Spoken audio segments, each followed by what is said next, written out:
தேவனுக்கு மகிமை உண்டாவதாக. இந்த காலை வேளையிலும் கர்த்தர் நம்மை கொண்டு வந்திருக்கிறார்.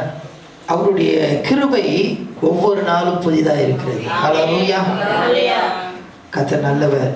இந்த நாளிலும் கூட ரோமருக்கு எழுதின நிருபம் 10ஆம் அதிகாரத்தினுடைய முதல் 13 வசனங்களை நாம் எடுத்துக்கொள்வோம். ரோமருக்கு எழுதின நிருபம் 10ஆம் அதிகாரத்தினுடைய முதல் 13 வசனங்கள். அதற்கு ஆதாரமாக முதல் 3 வசனங்களை நாம் வாசிக்கலாம். சகோதரரே, இஸ்ரவேல் ரட்சிக்கப்பட வேண்டும் என்பதே என் இருதயத்தின் விருப்பமும் என் தேவனை நோக்கி செய்யும் விண்ணப்பமாய் இருக்கிறது. தேவனை பற்றி அவர்களுக்கு வைராக்கியம் உண்டென்று அவர்களை குறித்து சாட்சி சொல்கிறேன். ஆகிலும் அது அறிவுக்கேற்ற வைராக்கியம் அல்ல. எப்படி என்றால், அவர்கள் தேவ நீதியை அறியாமல் தாங்கள் சுய நீதியை நிலைநிறுத்த தேடுகிறபடியால் தேவ நீதிக்கு கீழ்ப்படியாது இருக்கிறார்கள். இந்த பகுதியிலே, இந்த 10ஆம் அதிகாரத்திலே இஸ்ரவேல் ஜனங்கள் ஆண்டவராகிய இயேசுவை, மேசியாவை அவர்கள் புறக்கணித்ததற்கான காரணத்தை குறித்து இங்கே சொல்லப்படுகிறதை நாம் பார்க்கிறோம். இஸ்ரவேல் ஜனங்களை ஆண்டவர் இந்த உலகத்திலே இருக்கிறதான எல்லா மக்களை காட்டிலும் இஸ்ரவேல் ஜனங்களை ஆண்டவர் தெரிந்து கொண்டார். ஆனால் அவர் தெரிந்து கொண்டார். ஆனால் அவர்கள், இஸ்ரவேல் ஜனங்கள், இயேசுவை ஏற்றுக்கொள்ளாமல் அல்லது அவரை நிராகரித்தவர்களாக காணப்பட்டார்கள். வாசிக்கலாம் ஒரு வசனத்தை. யோவான் எழுதின சுவிசேஷம் 1ஆம் அதிகாரம், யோவான் 1ஆம் அதிகாரம் 11ஆம் வசனம். அவர் தமக்கு சொந்தமானதினாலே வந்தார். அவர் தமக்கு சொந்தமானதிலே வந்தார். அவருக்கு சொந்தமானவர்களோ அவரை ஏற்றுக்கொள்ளவில்லை. இயேசு ஆண்டவர் இஸ்ரவேல் ஜனங்களை தமக்கென்று அவர் சுதந்திரமாக அவரை மாற்றினார். சொந்த பிள்ளைகளாக அவர் மாற்றினார். ஸ்வீகார புத்திரராய் மாற்றினார். சேஷ்ட புத்திரன் என்று சொல்லப்படுகிறது. அப்படி இஸ்ரவேல் ஜனங்களை அவர் தெரிந்து கொண்டார். தெரிந்து கொண்டு அந்த இஸ்ரவேல் வம்சத்திலே இயேசுவானவர் வந்தார். இதை நாம் 9ஆம் அதிகாரத்திலே நாம் பார்த்தது ஞாபகம் இருக்கும்னு நினைக்கிறேன். வாசிக்கலாம். 5ஆம் வசனம், 9ஆம் அதிகாரம் 5ஆம் வசனம். 9ஆம் அதிகாரம். மாம்சத்தின்படி கிறிஸ்துவும் அவர்களில் பிறந்தாரே. அதே அந்த வம்சத்திலே தான் இயேசுவானவர் பிறந்தார். அவர் இஸ்ரவேல் ஜனங்களை சொந்தப்படுத்தி கொண்டார். ஆனால் இஸ்ரவேல் ஜனங்களோ அவர் தமக்கு சொந்தமானதிலே வந்தார். சொந்தமானவர்களோ அவரை ஏற்றுக்கொள்ளவில்லை. இயேசுவை அவர்கள் ஏற்றுக்கொள்ளாமல் நிராகரித்தவர்களாக காணப்பட்டார்கள். இன்றளவும் கூட அநேக யூதர்கள் இயேசுவை ஏற்றுக்கொள்ளவில்லை. மேசியாவே வாரும் என்று அவர்கள் ஜெபிக்கிறதை நாம் இன்றளவும் நாம் பார்க்கிறோம்.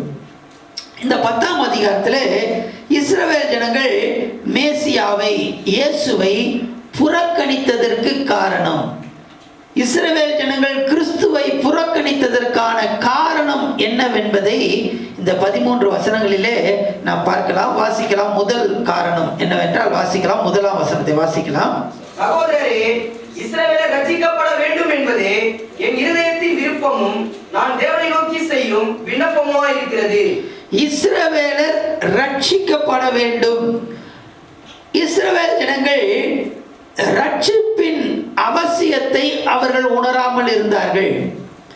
இஸ்ரவேலர்கள் ரட்சிப்பின் அவசியத்தை அவர்கள் உணராதிருந்தார்கள். காரணம் என்னவென்றால், அவர்கள் யோசித்த காரியம் என்னவென்றால், இயேசுவானவர் எங்களுடைய வம்சத்திலே அவர் பிறந்திருக்கிறார். அதனால எங்களுக்கு ரட்சிப்பு தேவையில்லை. எங்களுக்கு ஆண்டவர் ஆராதனைகளை கொடுத்திருக்கிறார். ஆராதனை முறைமைகளை கொடுத்திருக்கிறார். 9ஆம் அதிகாரத்தில் நம்ம பார்த்தோம். இது எல்லாத்தையும் கொடுத்திருக்கிறார் எங்களுக்கு. அதனால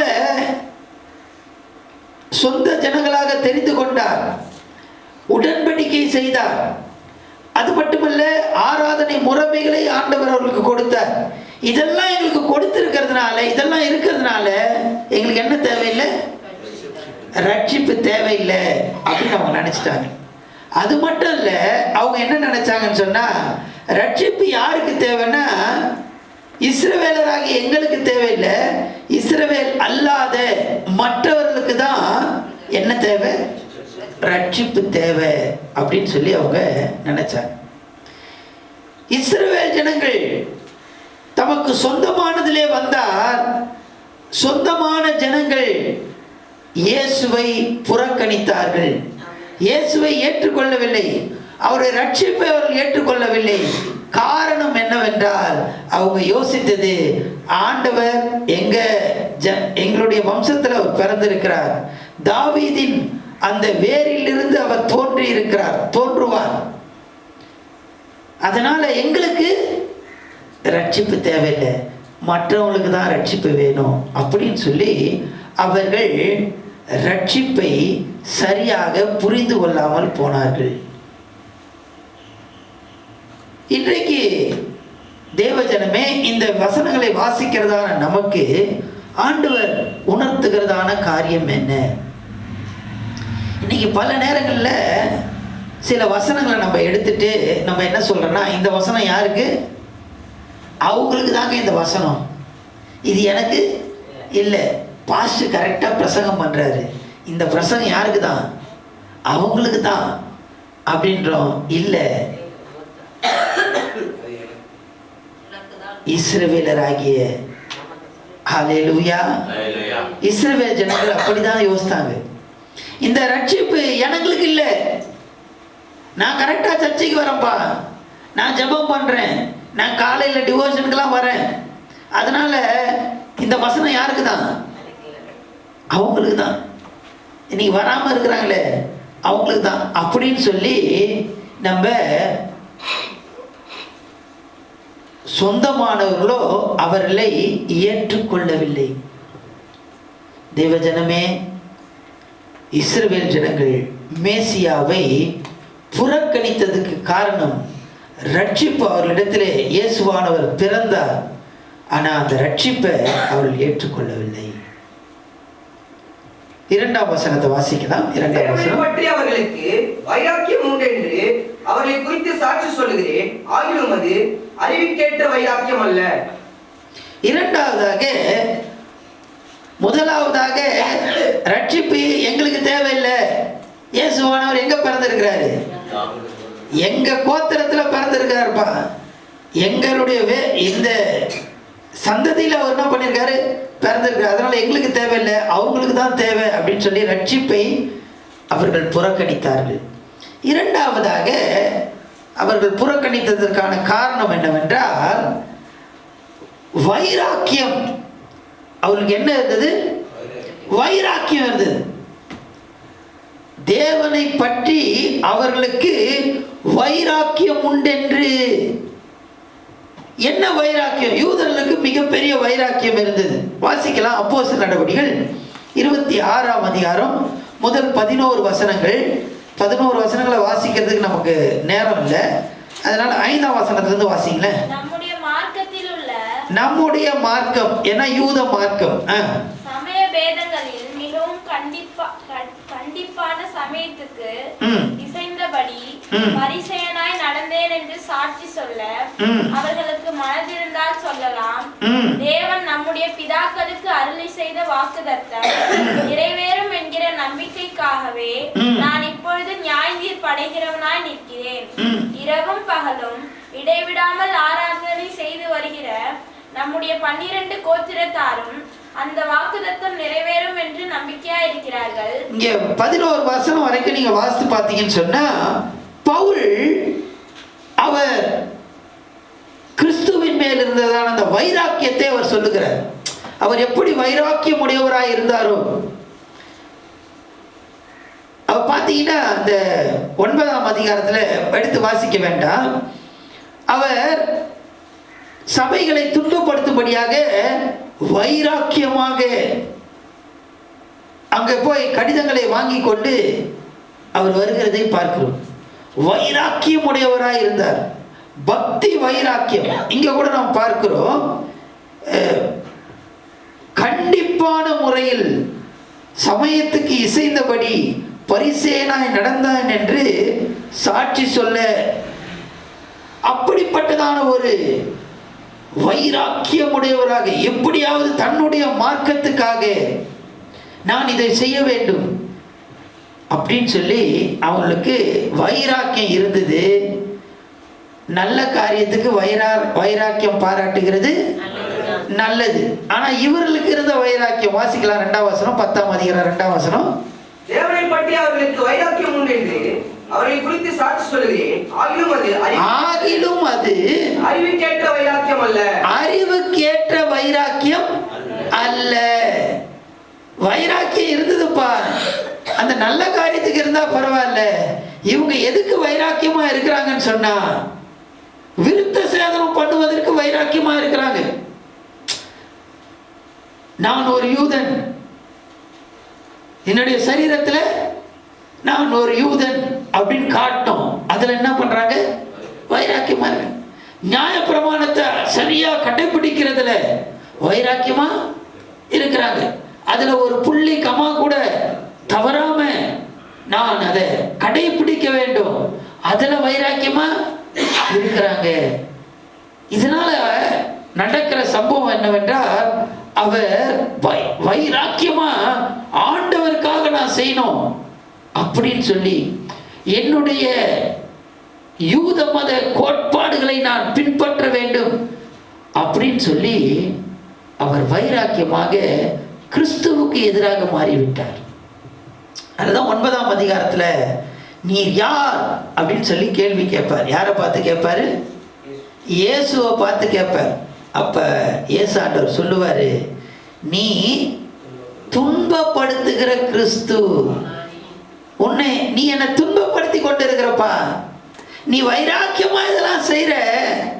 இந்த வைராக்கியம் என்ன பண்ணுது? கஷ்டப்படுத்துது. இஸ்ரவேல் ஜனங்கள் மேசியாவை புறக்கணித்தார்கள். புறக்கணித்ததுக்கு காரணம் என்னன்னா, அவங்களுக்கு என்ன இருந்தது? வைராக்கியம் இருந்தது. இந்த வைராக்கியத்துல ஆண்டவரே அவர்கள் துன்பப்படுத்தினார்கள். ரட்சிப்பை ஏற்றுக்கொள்ளாமல் போனார்கள். ரட்சிப்பு அவங்களுக்கு தேவை. எங்க சந்ததியில இயேசு பிறந்திருக்கிறார், உங்களுக்கு தான் என் ரட்சிப்பு தேவை அப்படின்னு ரட்சிப்பை உதாசீனப்படுத்தினார்கள். வைராக்கியமா இருந்தார்கள். அந்த வைராக்கியம் அறிவுக்கு ஏற்ற வைராக்கியம் இல்லை, அது தன்னுடைய மார்க்கத்துக்கான வைராக்கியமா இருந்தது. அதனால யார் துக்கப்படுகிறார்? இயேசுவானவர் துக்கப்படுகிறார். இயேசுவானவர் துன்பப்படுகிறார். நீ துன்பப்படுத்துகிற கிறிஸ்து நானே. அவன் வைராக்கியமா செயல்படுறான். ஆண்டவர் சொல்றாரு, நீ என்ன? ஏனென்றால் அந்த வைராக்கியம் அறிவுக்கேற்ற வைராக்கியம் அல்ல.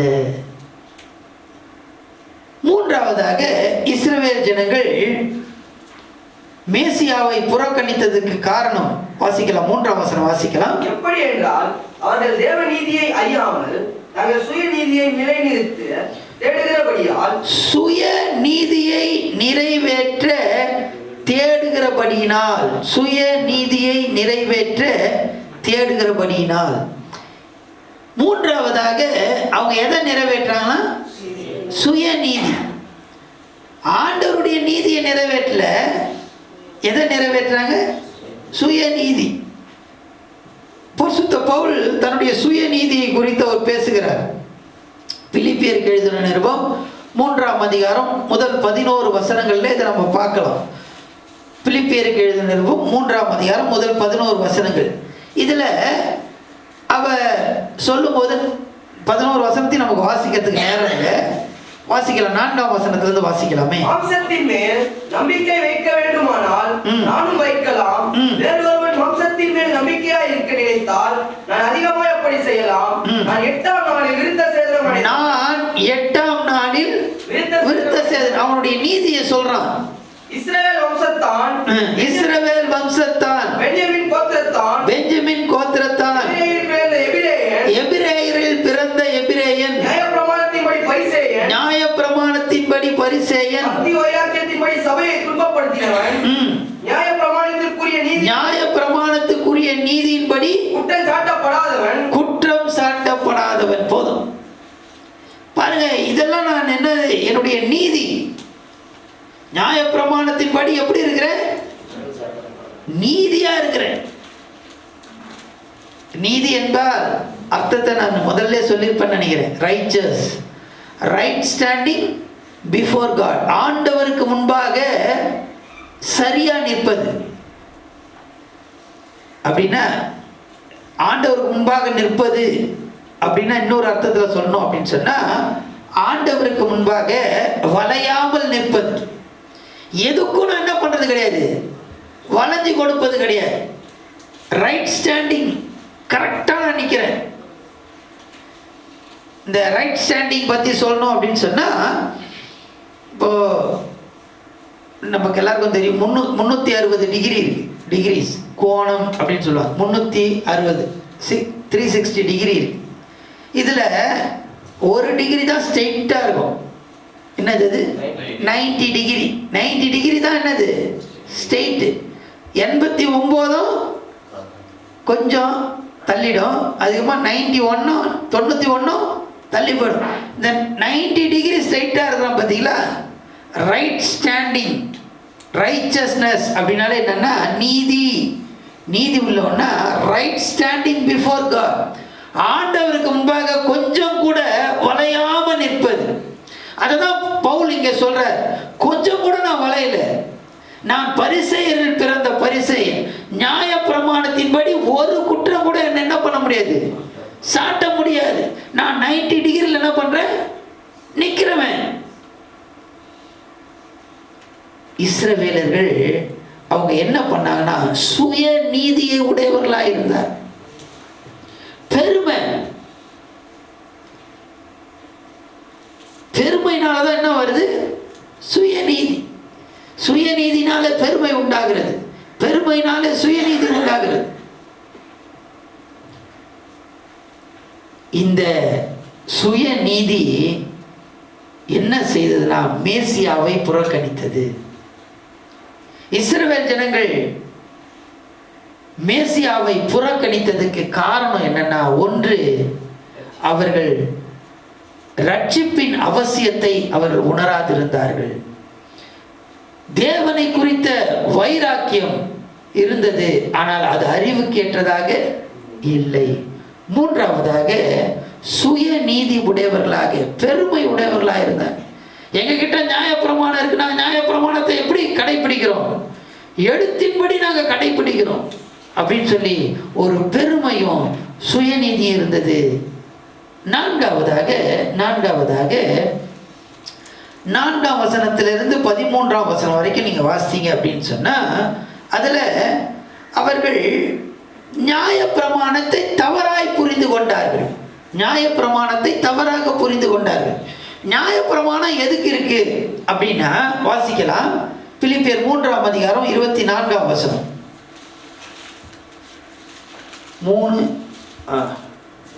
3 ஓகே,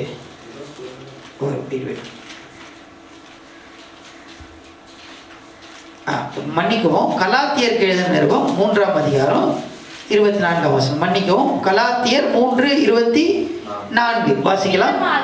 இவ்விதமாக விசுவாசத்தினாலே நீதிமான்கள் ஆக்கப்படுவதற்கு, விசுவாசத்தினாலே, கவனிங்க, விசுவாசத்தினாலே நீதிமான்கள் ஆக்கப்படுவதற்கு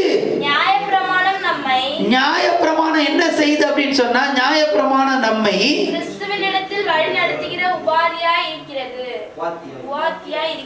கிறிஸ்துவினிடத்தில் நம்மை வழி நடத்துகிற உபாத்தியார். உபாத்தியார்னா டீச்சர். இப்ப இந்த நியாயப்பிரமாணம் என்ன பண்ணுது அப்படின்னு சொன்னா, அதனுடைய வேலை எங்க நடத்துது நியாயப்பிரமாணம்?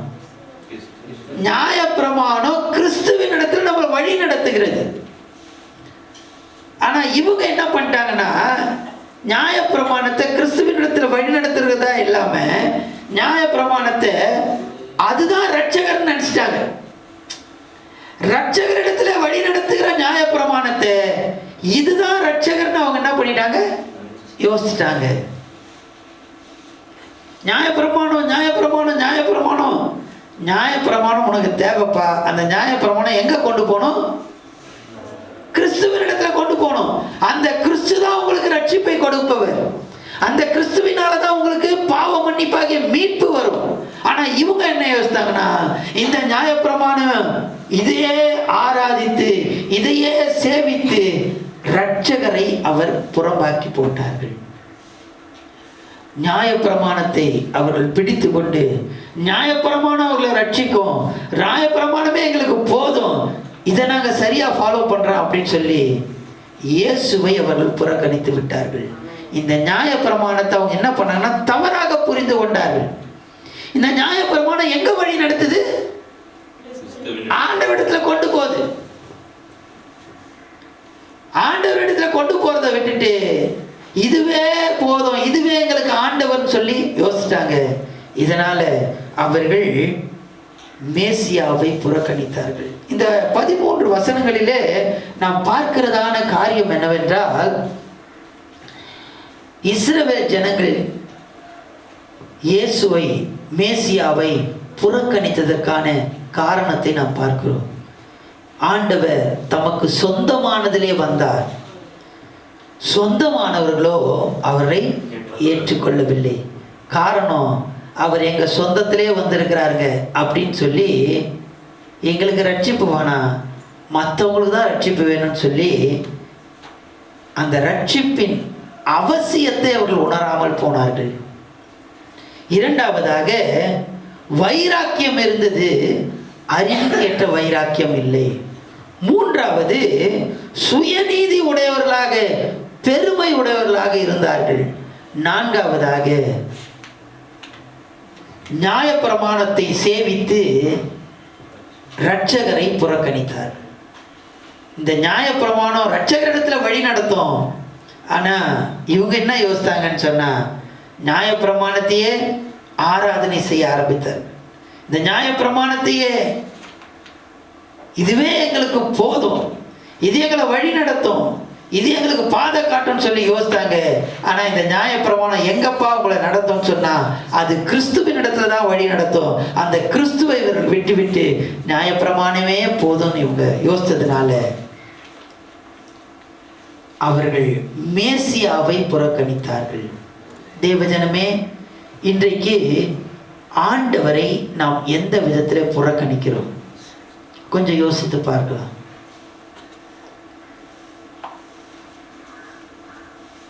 தேவன் நம்மோடு இடைப்படுகிறார்.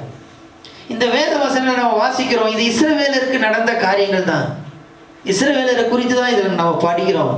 ஆனா இதன் மூலமாக ஆண்டவர் நம்மோடு இடைப்படுகிற காரியம் என்ன? ரட்சிப்பின் அவசியத்தை நாம் உணராதிருக்கிறோமா? பக்தி வைராக்கியம் உடையவர்களா இருக்கிறோமா? சுயநீதி உடையவர்களா இருக்கிறோமா? ரட்சிப்பை தவறாக புரிந்து கொண்டவர்களா இருக்கிறோமா? நம்மை நாமே ஆராய்ந்து பார்க்கலாம். கண்களை மூடி கர்த்தரை நோக்கி நம்ம பார்க்கலாம்.